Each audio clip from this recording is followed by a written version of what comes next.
to get started. If you can, scoot this way so that people that come in late can find seats on that edge. But there might not even be that many seats. There are extra seats over there if newcomers come in late.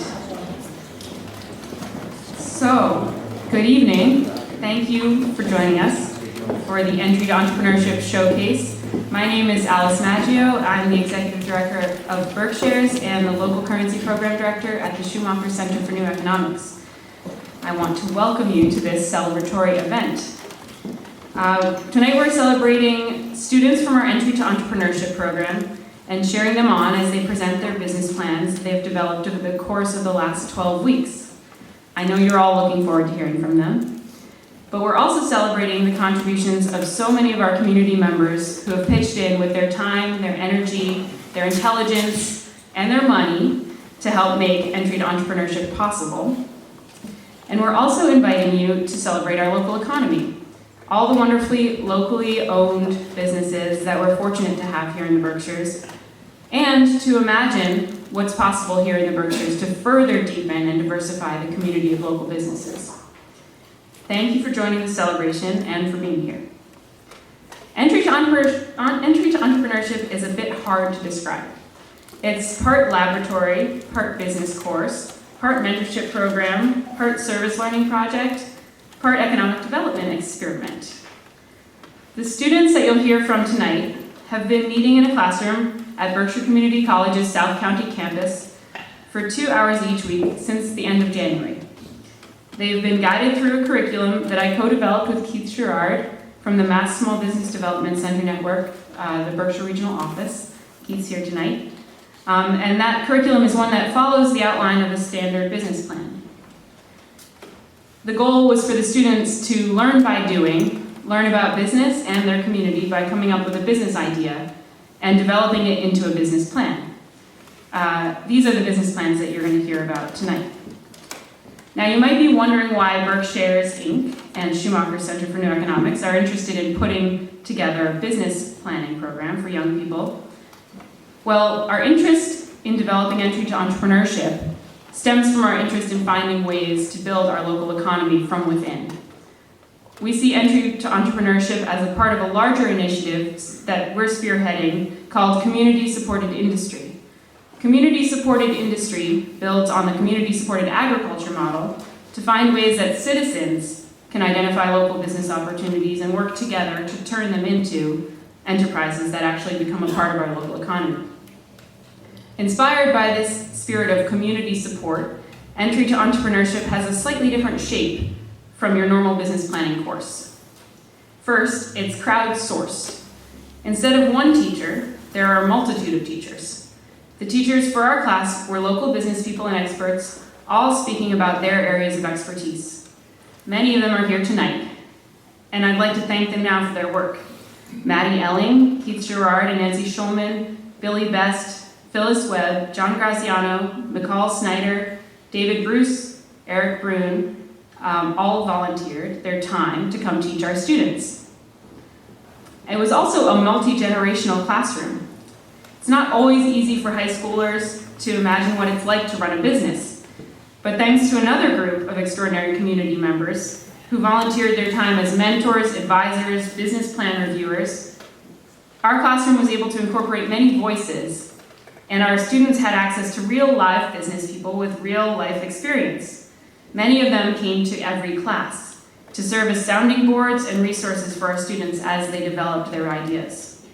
Mark DeSell, Chip Elitzer, Charles Ferris, Oscar Hallig, Howard Leffenfeld, George Manley, Rachel Moriarty, Bonnie Silvers, Richard Stanley, Christina Vasilevsky, Vito Vitrano, Maya Conti, Jovi Law, Betsy Andrus, Will Conklin, Elizabeth Hamilton, Brian Hales, Sierra Watson, Bruce Marzato, and Kate Chivatores formed this core of advisors, mentors, business plan reviewers. And then there are sponsors. Thanks to the generous support of local individuals, businesses, and banks this year, students were able to participate in this program by paying 25 BerkShares or $25 registration fee, and that's all. And now they're going to win 200 BerkShares each. We're committed to continuing to make this opportunity affordable to all local young people who wish to participate. If you would like to contribute to the future of this program, you can do so tonight or in the next couple months. You can see Catherine Chester or Kate Chibitores at the front table after all our presentations to help make this possible again. Our sponsors this year were Covestro, One Berkshire, the Elitzer Family Fund, Nancy Fitzpatrick and Lincoln Russell, Benno Friedman, the Great Barrington Rotary Club, Greylock Federal Credit Union, Hellman, Shearn and Arienti, Hunt Alternatives and Fern Portnoy, Charles and Angeliki Keil, Lee Bank, Pittsfield Cooperative Bank, Salisbury Bank and Trust Company, Smitty Pignatelli, the Triplex Cinema, and the Schumacher Center for Economics. You can see that it's a huge community effort to make this happen. I'd like to extend my thanks and the thanks of the board of BerkShares to all of our sponsors for jumping on board to support this program. This is only the second year we've done it, so it's not the most conventional thing to fund. So I want to thank you all, and I'd like.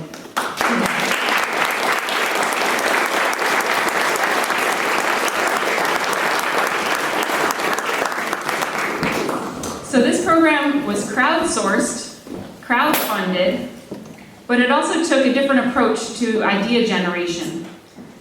We started the program off with a lesson about the local economy and a challenge to our students to think about what kinds of businesses might be missing from our local economy and what goods and services we might currently be importing that we could actually provide for ourselves here.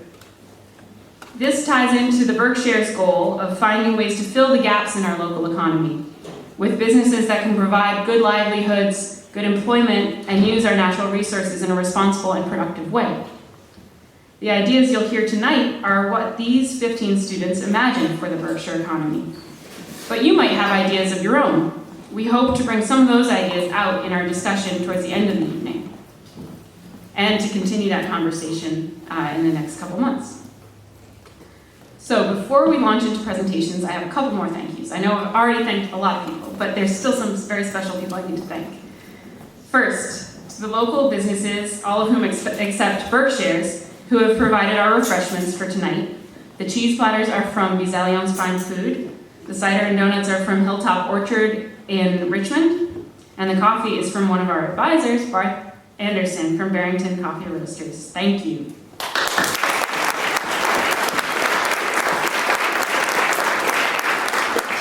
Next, a thank you to the Entry to Entrepreneurship Committee, who helped me to organize the program and raise the funds to make it happen. Tim Geller, Catherine Chester, and David Bruce.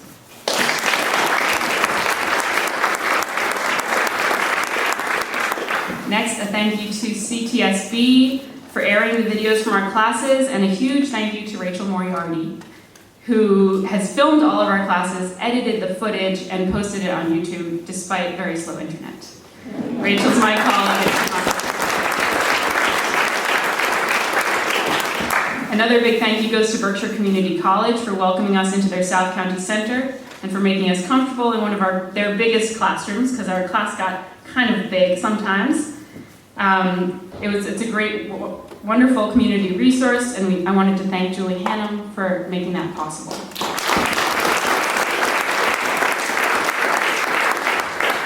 An extra special thank you to Keith Gerard and to the Mass Small Business Development Center Network for your partnership and in developing the content of the course. The program would be nowhere near as sophisticated without your advice, your teaching experience, the resources that you brought to the table, and your goodwill. Thank you, Keith.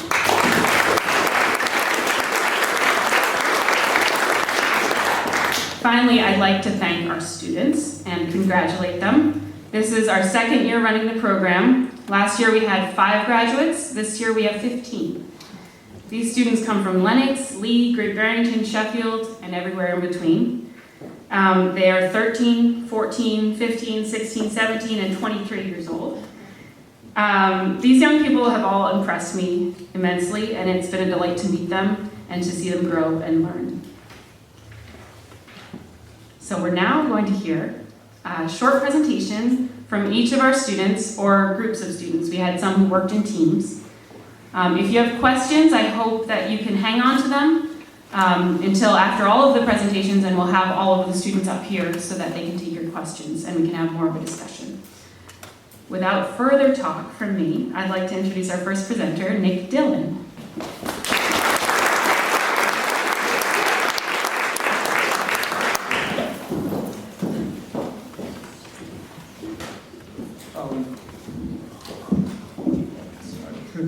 Hello everybody, I'm Nick Dillon, and the business I've created throughout this class is Berkshire Pens.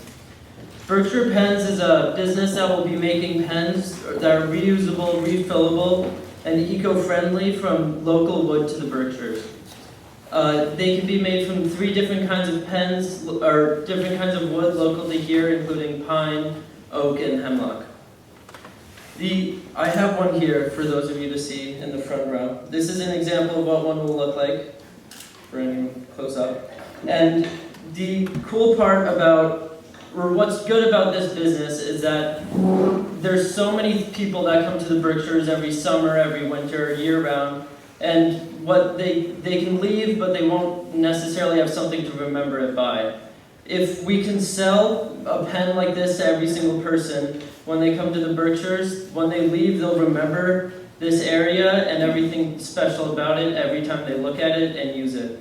Because it's reusable, it can last a lifetime, and that's something unique to this pen and to the Berkshires.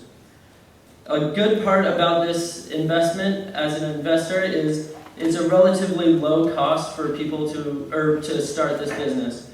It's $4,000 to start this business, and that comes from the cost of a lathe, which is used to craft the wood, and different startup expenses such as supplies, licensing, registration, permits, and working capital. With this being said, there's also a large markup which can be put onto the pens, because a pen with nice quality such as this can be sold from retail anywhere to $30 to $40, and it only costs like $13 to make. So there's a large profit for wholesale when selling to the retail stores. Also, selling only 200 of these at wholesale value would create $4,000 of monthly income and $48,000 of annual income. This is good, and it is able to return the investment relatively quickly because it costs so low to start. It's a 600% return on investment, which sounds enormous, but considering that it costs so little to create and start the business, it's true. Other things that is special about this pen is that it's import replacing, because every time you use this, you save the 30 pens you throw out during the time it took you to use this one and get sick of it, or not. But also, that's something truly special about this pen. I'd like to thank you all, and I appreciate your time.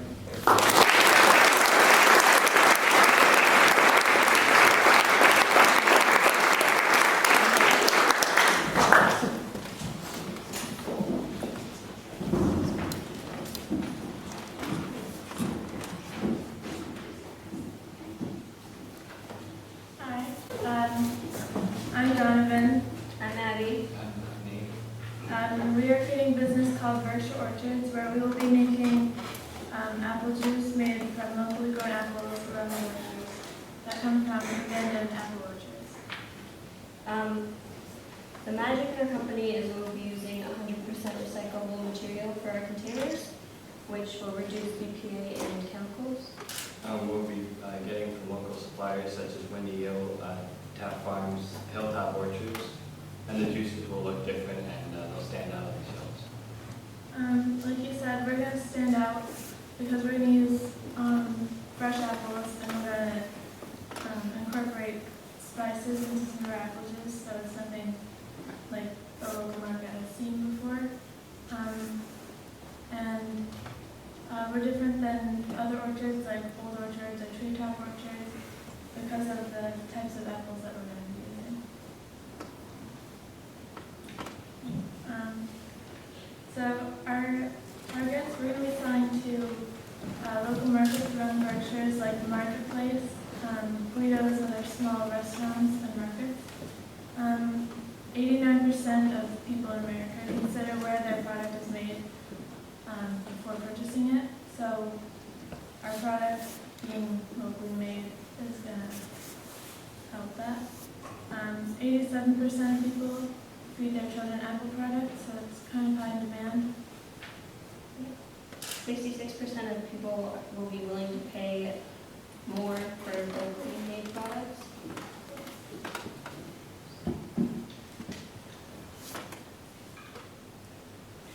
So our competition will mostly be big name companies such as Mott's, Minute Maid, other big name apple juice companies that sell chain restaurants and chain markets. Our team for now will just be us three, but in the future we would be looking to hire other people. And we would be looking for people that are creative, intelligent, and have a good positive attitude. We would start by using local kitchens and resources. So our startup cost would be relatively low, approximately $8,000, with expenses of approximately $44,470 throughout the year, and an income of approximately $150,000.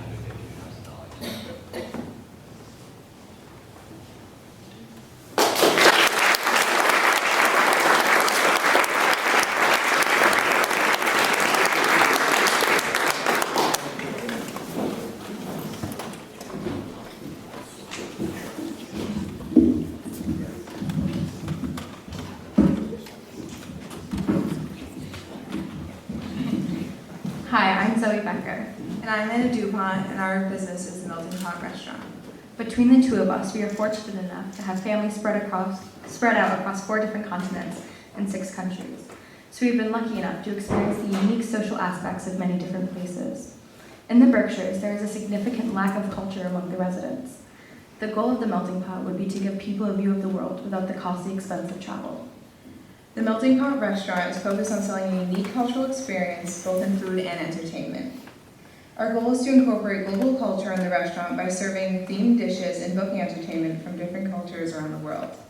Our upfront investment will be about $170,000, and we will cover these costs by taking out loans from local banks. The average cost of each individual meal will be $18, with drinks along the lines of $5. A party of 4 will be around $120, and that will include drinks and a 3-course meal.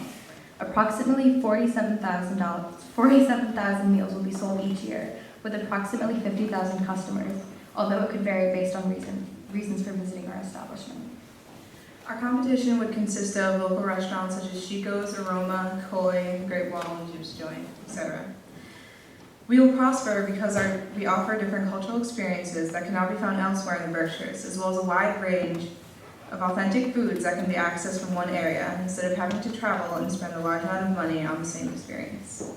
We want to cater to middle-class individuals and families that wish to further their knowledge and experiences of other cultures. The point of our business is that we cater to people from all walks of life. Through this venture, we are hoping to spread cultural awareness, not just throughout the Berkshires, but the world. Ignorance is what divides us as individuals, but awareness is what will unite us. Thank you.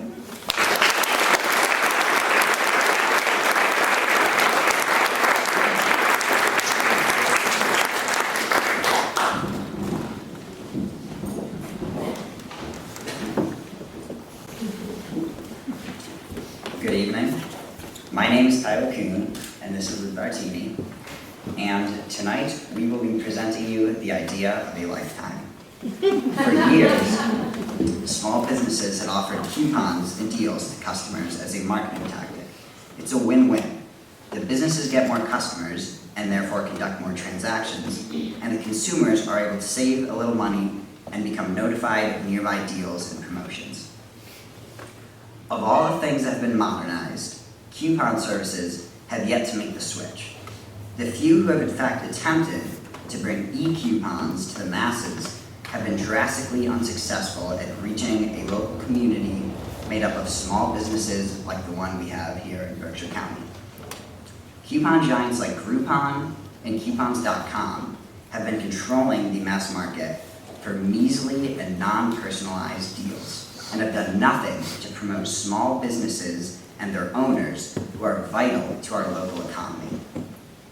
We need to localize the e-coupon system, and create an alternative to the large tech companies catering only to the needs of even larger retailers and restaurants. And producing a solution to this issue is a service that Tyler and I would like to start, called Enlist BerkShares. Enlist BerkShares will be a mobile application that will provide a private, member-only club, and it will allow users to discover and gain promotions at local venues. Enlist BerkShares will be an annually renewable service, which will provide members with exclusive deals and promotions throughout Berkshire County. Not only will the membership-based club serve to provide users with polished and private deals, but it will also provide users with a calendar planning system. Venues and businesses that users choose to follow on the application will automatically send out time and location-based notifications, allowing users to see all upcoming events in the area. This will not only be a useful service to members of the club, but will also serve as an impetus to provide advanced metrics and data to businesses and venues participating. Through gathering more hype and a larger customer base through the club, both the individuals and businesses will drastically prosper.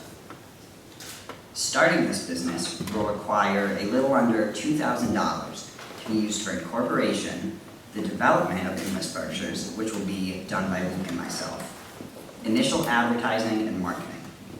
The remainder of the startup cash will be used as working capital. Once development is complete, our expenses will be almost non-existent and our income will be anything but non-existent. Within the first year of Enlist BerkShares being available on the App Store, we anticipate thousands of users and hundreds of participating local businesses.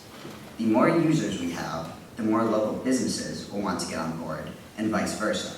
According to that, our growth will be exponential, and you don't have to be a mathematician to realize that we're dealing with a very attractive return on investment. For more info on the financials, sign up for our email list in the back, and check out our business plans on the BerkShares website. And not only will Enlist BerkShares greatly benefit the locals of Berkshire County, it will also serve to benefit the massive tourist industry of the Berkshires. All in all, Enlist BerkShares will use a vast array of features and provide a seamless and elegant experience for all. So thank you for listening, and if there are any questions, don't hesitate to ask, and please sign up for our email list in the back.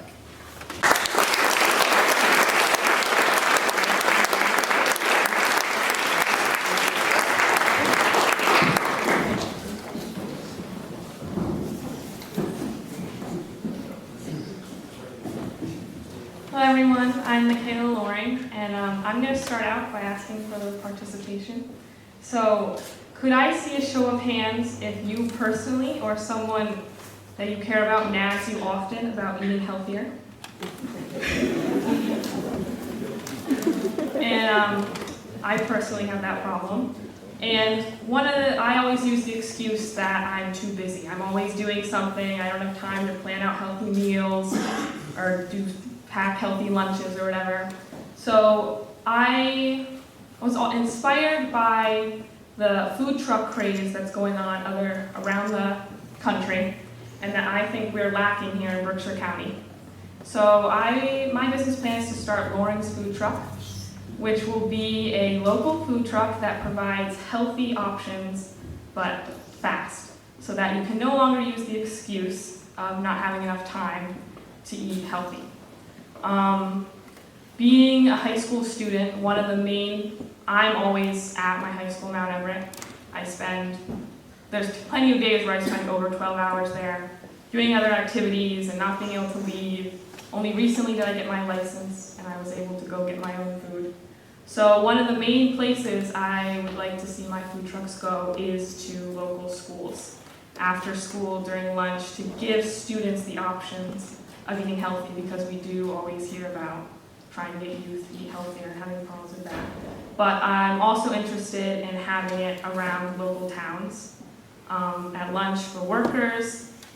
And the plan is to use mostly local products to create meals. I have a menu attached to my business plan if anyone's going on the Berkshire site. And that's what I'd like to start out with. That's all. Thank you.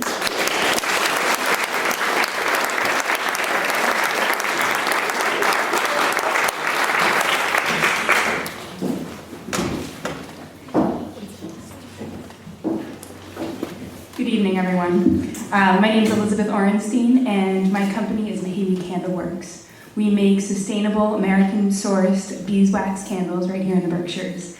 And I'd just like to start with a quick story. When I was a little girl, my kindergarten had circle time every morning. 26-year-olds sat in a circle as our teacher told us a story. Each of us held a nugget of beeswax between our palms, wishing all the warmth from our small bodies towards the wax, waiting with bated breath until it started to soften. As the story unfolded, we would sculpt tiny figures, people, or animals.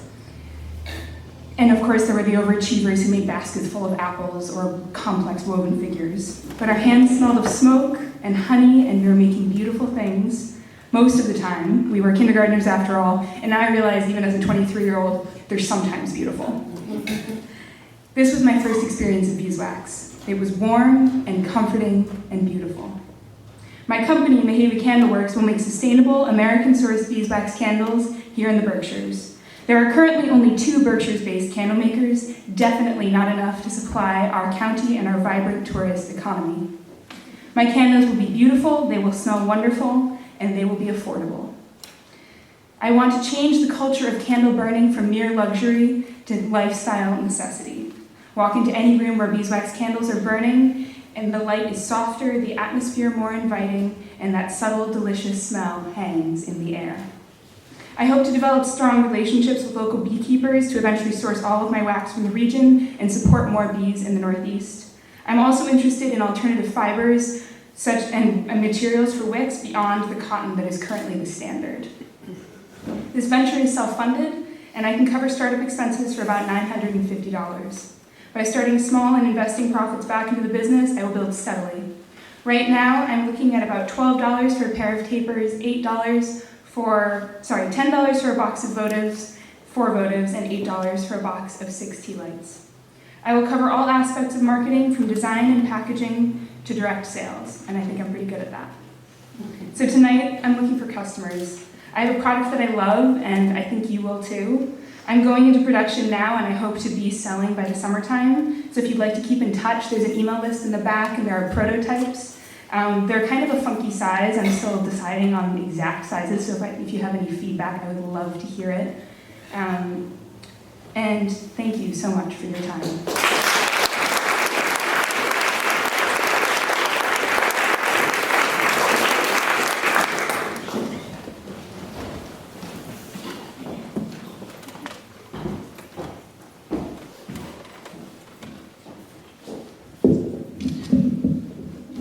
Hello, my name is Ethan Benoit, and I will be starting Sam's Pizza, or in Greek, Savas Pizza.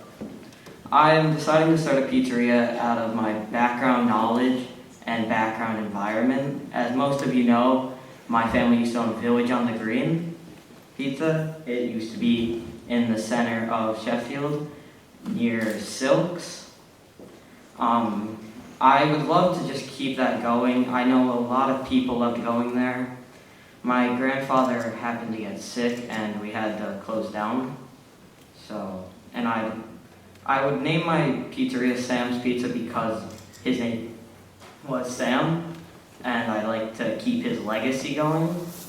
It would be a Greek kind of modernized pizzeria of just different kind of meals, more modern, like burgers, things like that, with Greek authenticity of it, a Greek experience every time you came in. I'd need a loan of $15,000 I found, with a outcome of $100,000. Thank you.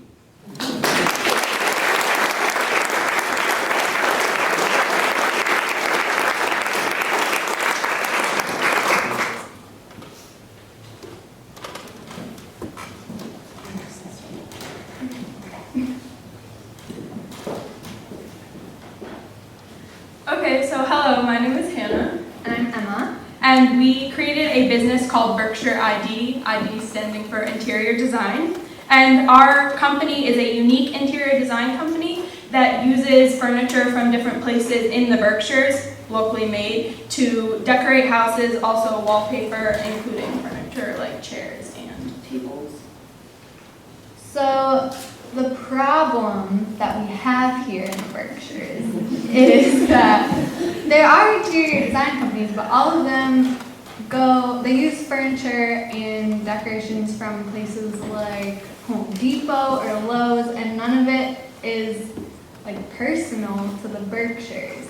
So what we would be doing is using furniture made here by local businesses so people know where it's coming from versus having everything in their home coming from different parts of the world.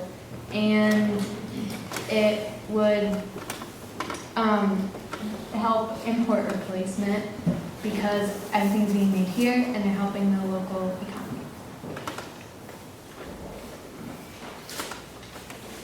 So how this would work is that our business, we want to have it in Pittsfield on Main Street, and it would run every day, weekdays, from 9 to 5. We would be out and about working on the homes, and we would have someone working in our big showroom running it, and if we have new clients, they would schedule appointments with that secretary, and all the consultations are free.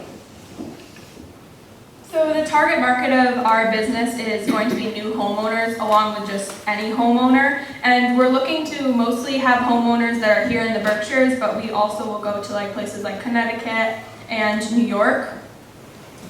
And second homeowners would be a big one, people from New York City who come here on weekends and stuff, or people with very large homes who can afford us renovating a large area. And our market is going to be found by working with local real estate agents that will help us because they're going to be selling the houses, so we will be taking their customers. Yeah, real estate agents, lawyers, lawn care, everything, florists, and other businesses like that that are also local. So our marketing strategies are going to start out by just having like small parties that for the contractors or the real estate agents and different parties at different times. And we're going to be handing out like pamphlets and stuff that talk about our business and give us their business card, and we'll switch information so that we can have a good relationship with the real estate agents. And we'll also be handing out like goodie bags and stuff like that so that they can like us a lot. And there'd be information in the goodie bags to spark their interest. So, startup is expensive. I'm not gonna lie. So our startup expenses About $130,000. So we're going to be asking for loans from the bank, Yeah, and definitely. also like family members and stuff. Yeah. But we look to make a lot of money in our first year and keep increasing our profit by around like $200,000 a year. So hopefully within 5 years, our business would double in income. And thank you. Thank you.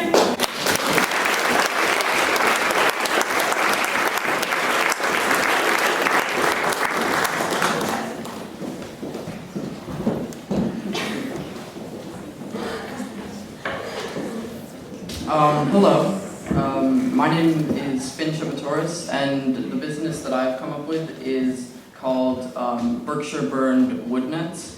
So in the market today, there is a dearth of locally handmade, high-quality souvenirs that that tourists can purchase in the Berkshires. So the business being proposed would create two different products, one of which would be a product like this. I have an example here that I've made.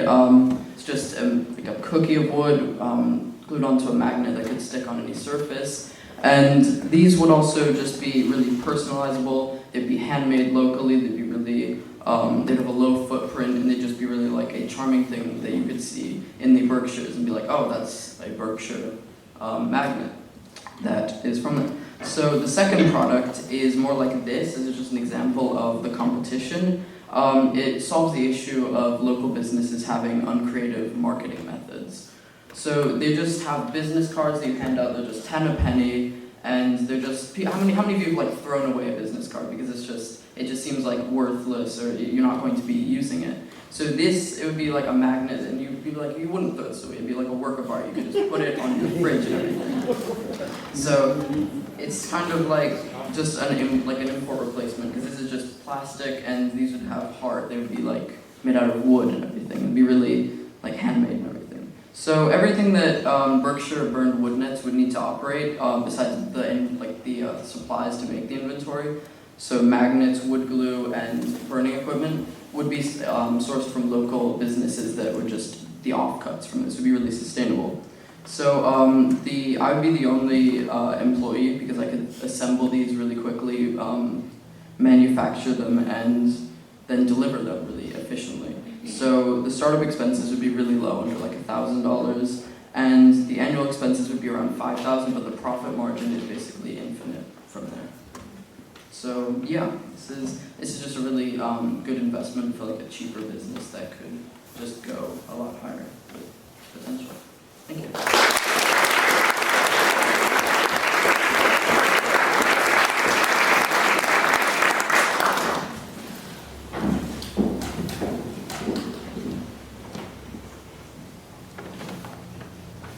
So hi, my name is Fiora, and my business is called Storybook Greetings. When you go out to buy a business card, a greeting card, what do you look for? Most people will go to Rite Aid and buy a Hallmark card that is made out of a pulverized tree, printed off in thousands and sold in Rite Aids all across the country. No offense, Hallmark, but does that sound very personal? And to make matters worse, these cards often have a pre-written message inside, so all you have to do is write, "Dear Susie, love, Annie." And you miss out on the experience of having to really stop and think about who you're writing this card to and why. Enter Storybook Greetings. Storybook Greetings is a business that sells my art on greeting cards. They feature my colored pencil art or watercolor art, often depicting mice and flowers. They also come with envelopes. The newest line of cards depicts mice and other small rodents, along with plants that are native to New England. They will also include some seeds for the native plant depicted on the card. These cards are a really cool way to show that you care about the earth and that you care about the person you're sending this card to. There are other artists in the area who are selling their greeting cards, but their styles are very different from mine, and different people tend to buy their cards. There's also Hallmark and American greeting cards. They're sold almost everywhere and often at very cheap prices. My target customers are locals who are really interested in buying local products, and also senior citizens and, of course, the tourists. Although many different kinds of people like my cards, statistics show that women purchase 80% of all greeting cards. Women also spent more time choosing a card than men and are more likely to buy several cards at once. Most of the sales are wholesale to local stores and gift shops at tourist resorts. But there will be some direct sales around big holidays from art markets, etc. I am the sole proprietor, but some of my main helpers include Dave at InTouch Printing for scanning, printing, scoring, folding, and cutting services, also envelopes. And my mom, Elaine Caligiuri, for transportation and a second opinion on brand new cards designs.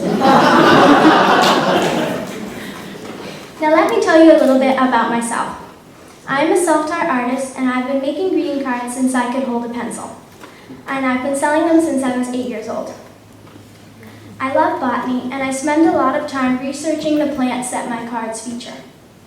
Mice are also something that I study, and I'm not afraid to change the way I draw them as I discover something I never noticed before about their anatomy. Though I've been selling my art on greeting cards since I was 8 years old, entry to entrepreneurship has given me the understanding and resources to build a solid foundation of my business that will be sustainable into the future. My startup cost will be $2,835. The estimated net profit for the first year is $3,455. And my estimated return on investment for the first year is 121.9%. I'm dreaming big. So again, Storybook Greetings sells my art on greeting cards. The cards feature my color pencil or watercolor art, often depicting mice and flowers. My new line of cards combines education and action on one of the most important but often overlooked issues in Berkshire County, native plant species preservation. There is no end to my imagination, and you can come see for yourself. My cards will be available in the back if you want to look at them or buy some. Thank you.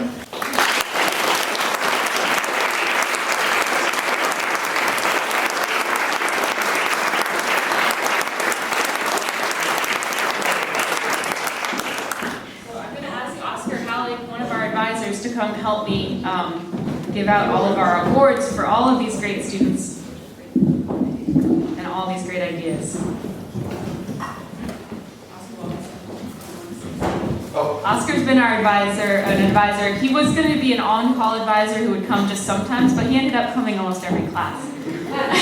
So I have ulterior motives. I wanted to ask him to say what he thought of the class and how he liked it. Well, I obviously loved it because I couldn't, it was actually the highlight of my week every week. I actually am an adjunct instructor at BCC and have now actually developed a new course that will be offered starting in the fall based on this class. So that we're hoping to be able to continue it. That's how inspiring it was for me to be with all of you guys once a week. And I think all your ideas are great, and if there's ever anything I can do to help you, let me know. I mean, I'm ready and willing and able most of the time.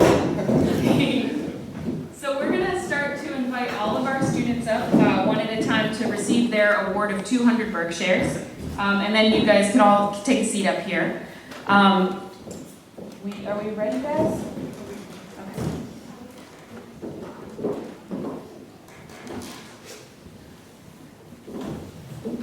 So we're actually giving away 3,000 BerkShares tonight, which is very exciting for me. And this can be used as seed money if the students want to start these businesses that they've just described. It could be used to buy a ukulele if they want. It could be used for whatever they want. There are 400 different businesses that they can go spend these BerkShares with. And I know that some of our students actually are going to start their businesses as they described. Others might not be ready yet because they might still be in high school or applying to college and all those things. So if they have decided not to pursue this idea right away, we're going to share their business plans on the BerkShares website, which is berkshares.org. And you can look at them there. They're not up yet because we've been getting ready for this event, but they'll be up there soon, and we'll send it out in our newsletter. So I'd like to start inviting our students up. These are Nick Dillon, thank you.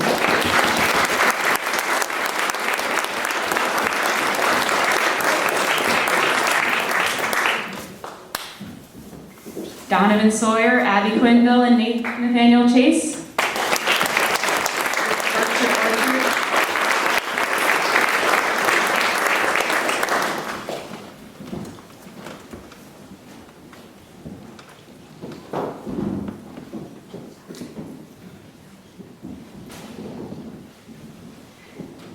Anna DuPont and Zoe Becker.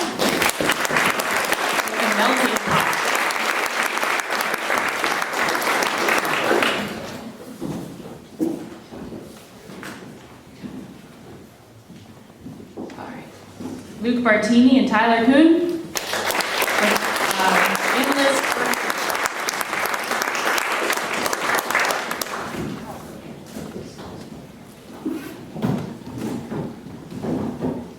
Michaela Loring with Michaela Loring's Food Truck.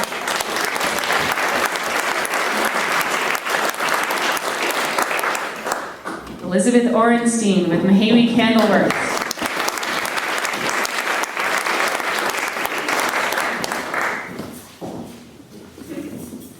Ethan Benoit with Sam's Pizza.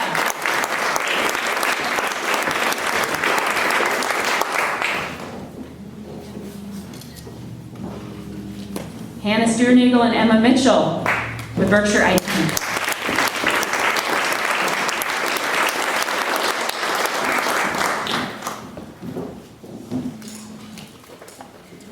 Finn Chevatoris with Berkshire Wood Nets.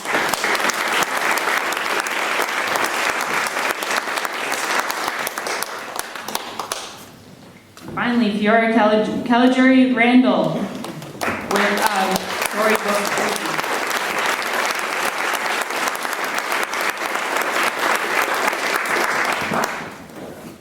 Congratulations to all of you. Good job. I'm very proud. I want to take questions from the audience for any of our students, and I'm going to move this out of the way. So, who has the first question? It could be about the businesses specifically, or just about the program. Steve. So a couple of the business entrepreneurs were thinking about, identified your capital needs, and you thought you were going to get a bank loan to meet those capital needs. So you thought about what's required in terms of collateral, would the bank actually give you a loan to support your business? And there's 3 or 4 folks who had that in mind, so I don't, whoever wants to answer. So some of you said that you're going to invest some of your own money. We talked about that in class, and some people, so who had an example where you're going to invest some money? Michaela, you said that you would ask, or no, you had it self-funded? Both. So you would, oh yeah, in your business plan you talked about how you're going to save money, and then you're going to support half of the startup costs and then ask for a loan for the other half? And what could be collateral once you get going for your loan? Like your truck, right? Your food truck. So we've talked about that, yeah. Bonnie? I'd like to hear from anyone who is moving ahead to the next step and what they're involved with in order to make that move. I'm going into production, and I'm Elizabeth from the Haley Waxworks, Candleworks. Basically for me, it's figuring out a large enough way to make it figuring out a way to raise enough capital, which I don't really want to go into debt for this business, so it's starting small and slowly building up enough capital so that I can then buy a lot of wax and create economies of scale so that I can make enough so that each candle is like $10, which would be insane. I mean, like a taper that you put on your dinner table, as delightful as that would be for my profit margin, it's not for a customer. So it's just figuring out how all the pieces of my business fit together, and I think I'm going to make use of the keep at the Small Business Development Network Center Regional Office.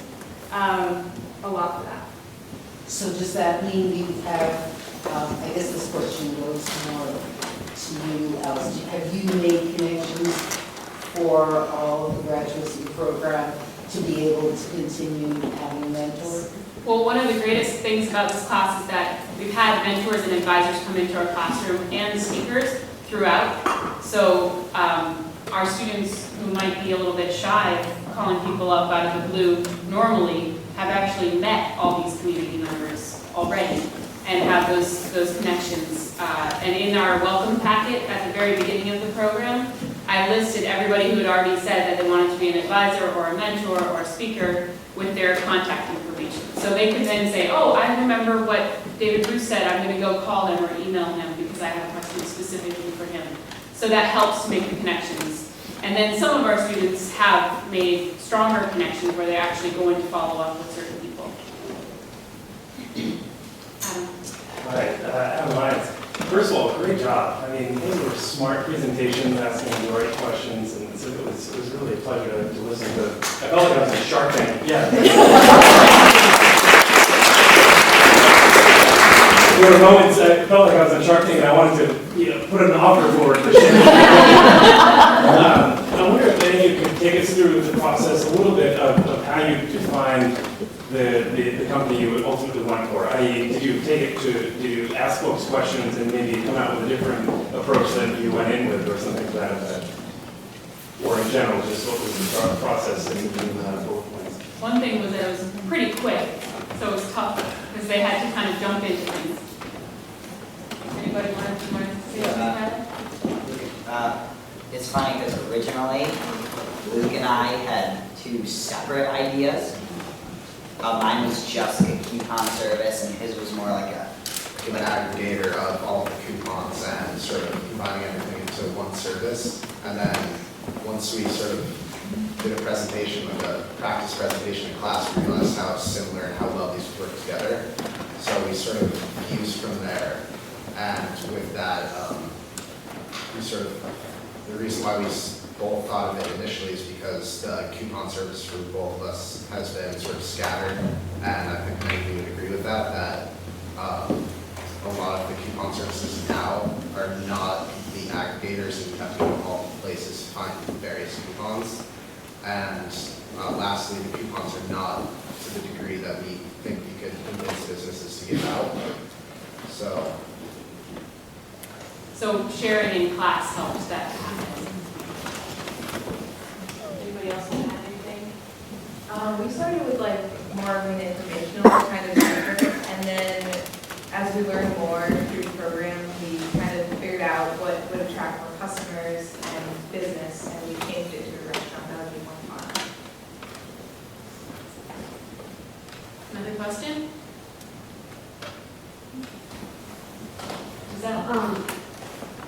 I did this course last year, and good job on everything. But going off Shark Tank, do you guys consider taking in investors instead of going to the bank or just anything in that kind of arena?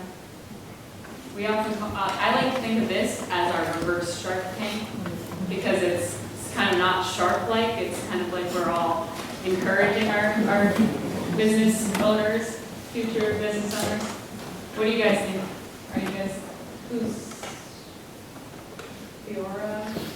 I considered, I heard about a program that one Berkshire is doing, where you give your pitch and it's like a competition, and then if they like it, they will give you some money to help start your business, and I'm considering doing that. Anybody else? Another question?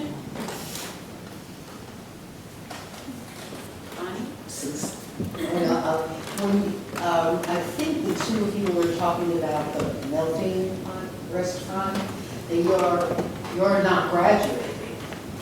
So you have this idea, and have you gotten positive feedback from people in the restaurant business is so competitive? Yes, we have talked to a couple of people that are enrolled in the restaurant business, and they say that, it is very unpredictable, but I just think it would be something to try. I think it's a really unique idea. It would be something that I would really consider sometime. So given that, can you see where would you take this idea if you're planning to just be continuing for the next few years, your education? Are you going to be the brains behind somebody else's business? We ourselves weren't planning on actually starting this business. So yeah, if anyone wanted to have our idea, they're more than welcome. You can take it. Ryan? Yeah, just following the same sort of idea, I heard a couple of you mention that you're already doing something of the nature of what you're planning. How many of you are actually already doing what's included in your plans? That's great, that's really good, that's excellent. And then the rest of you, is anyone actually planning to do it, or were these more academic exercises where you have other commitments? Anyone else planning to launch their business immediately? Yeah, we're planning to hopefully start this thing this summer. We're less busy than right now, so. Great. That's good, thank you. I saw that and then jumped in. I was wondering if you could talk about your marketing. Is it going to be more, free stuff, Facebook, word of mouth, or do you plan on doing any traditional print ads or other methods of marketing? I was planning on going on social media sites like Facebook, Twitter, things like that, getting the word out. Tyler and Luke's, I'd love to be part of that. So that would be a good idea. Also, the newspaper, like Berkshire Eagle, the Shopper's Guide, anything like that.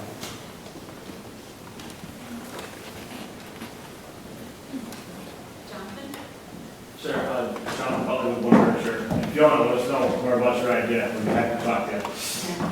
Great job, all of you. I'm actually just curious, this is all of you at a very influential age in high school going through this program. If this changes the trajectory about how you are thinking about what you might want to go to school to study, or next steps in your life, and open up your mind to different things. And if any of you have examples of that, or any thoughts? Well, I was already planning to study business in college, and I think this class really kind of helped me have a better understanding of business, and I'll be more well equipped when I do go study business because of this class. I'm far out of high school, and actually recently returned in the last year, moved back to the Berkshires full time. And there seems to be this mantra of none of our young people will come back because there are no career, pension-oriented jobs, which I think is only fractionally true. This class has really given me a different way of looking at how I structure my life, where making candles is something that I just like doing. And it really came back in my life because I made them for Christmas presents this year. And it is actually a way that I can make a significant amount of money if I choose to. So it's given me a different way of thinking about how I live my life and how I make money in Berkshires. So at the sign up to be an ambassador for recruitment and retention. Ethan, what about you? Did you learn something about what you'd like to do? I'm in 8th grade right now, going on to 8th grade or 9th grade. So there isn't really, I'm still thinking about what I want to do, but after talking to David Bruce, that was a kind of little bit of an opening, kind of what I want to do. At leaving, David came and gave a presentation. Julia. I'm wondering what's one of the most surprising things you learned in this whole process?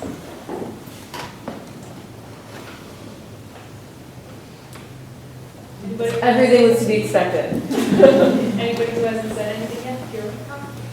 I think one of the most surprising things was, because I already had this business sort of started, but I didn't really know what I was doing, and I didn't know that there were actually people out there who knew what they were doing and who could tell me. So this was kind of great because I got hooked up with a lot of people who actually know what they're doing and can help me know what I'm doing. Anybody else have a comment? I can add on to that. Something when I first came into this class that surprised me was how much of the money that goes into the local economy doesn't come back around and goes out to other places. But something I found neat was how the Berkshire sort of is a solution to that, where it shows increased numbers of how much stays around here and how it continues to help people who are local instead of going out to large corporations. So the ability to keep the economy local is surprised me throughout this class. I really liked hearing from the bank. I had this idea in my head of how scary bank people are and they're like serious. But when there are a lot of people from the bank who came in and gave a presentation, and it was really nice to see and hear how kind these local bankers are and how much they're willing to do to help you and that they would give up their time to come in. Yes, Steve. So 4 or 5 of the products sounded like things that you were making personally with your own hands. So the greeting cards, and the candles, the wood products, and the pens are ones that come to my mind. If one of the big problems entrepreneurs have is success. So let's say one of your products hits it, on the internet, and you're getting hundreds of orders for your product. Have you thought about how you deal with that kind of success?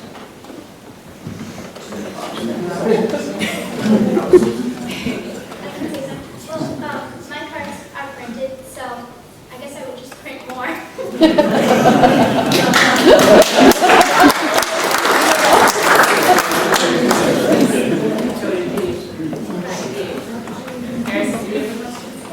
How did you all find out about the program, and what was it that really engaged you, brought you in, and made that conversion where you signed up? Well, Alice actually came to our school, and our guidance counselor invited us down, and she talked about it. That's what got me interested. A lot of people showed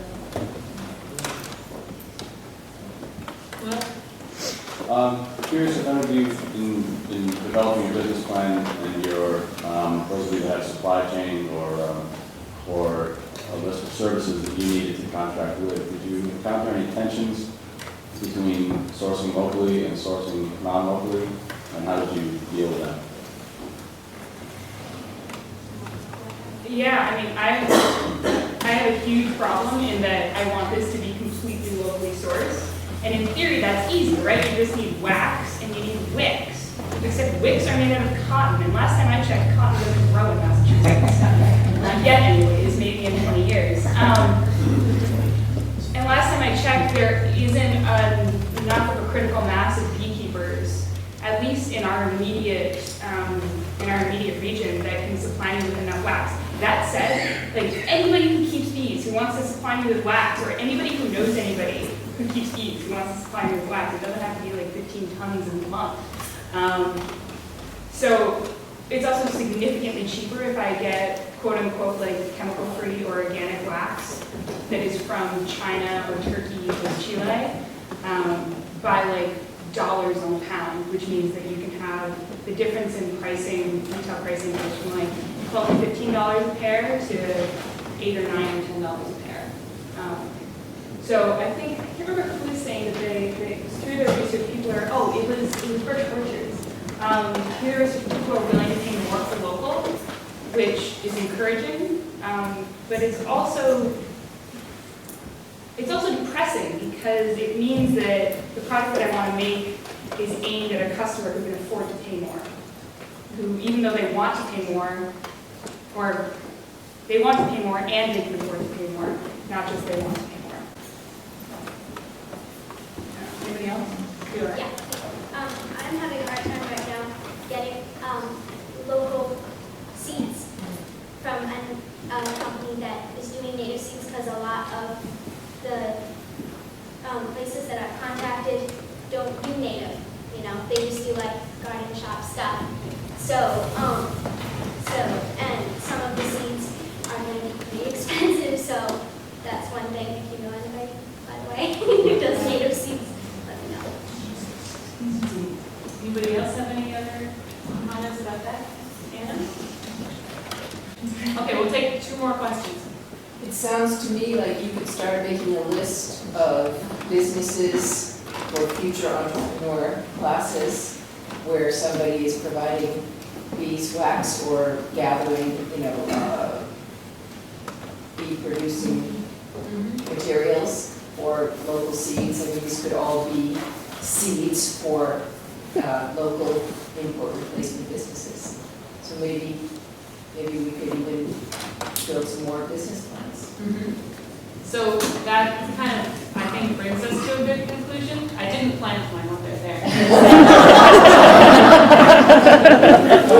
But some of our students have clipboards at the back where you could sign up for their email address, for their email list, so that they can then get in touch with you. So if you're interested in helping in any way, any of our students, you can sign up there. You can also sign up on the BerkShares email list over at the front desk. And so it kind of brings up the question of how do we keep collecting these ideas and what's going to happen next. And we would definitely like to do this Entry to Entrepreneurship program again next year. And I think the timing works pretty well to start in January and end in April. So we will need to raise the funds to make that happen. So if anybody's interested in helping us do that, let me know. If you don't have to give us the funds, you could help us raise the funds.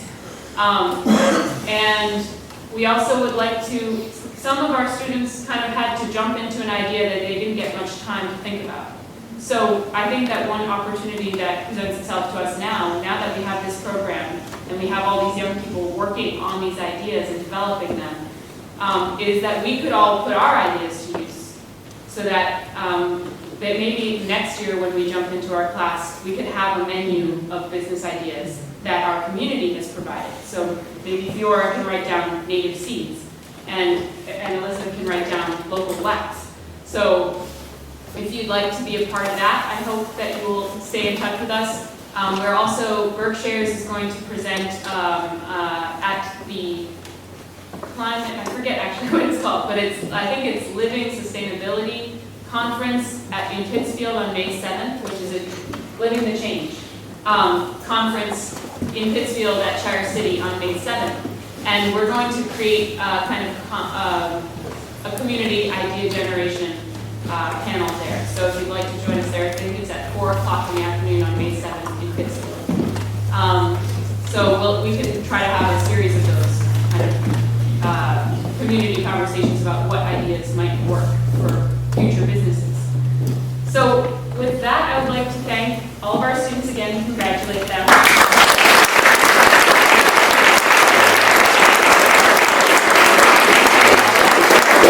We have a lot more refreshments to get through, lots of donuts and cheese and coffee.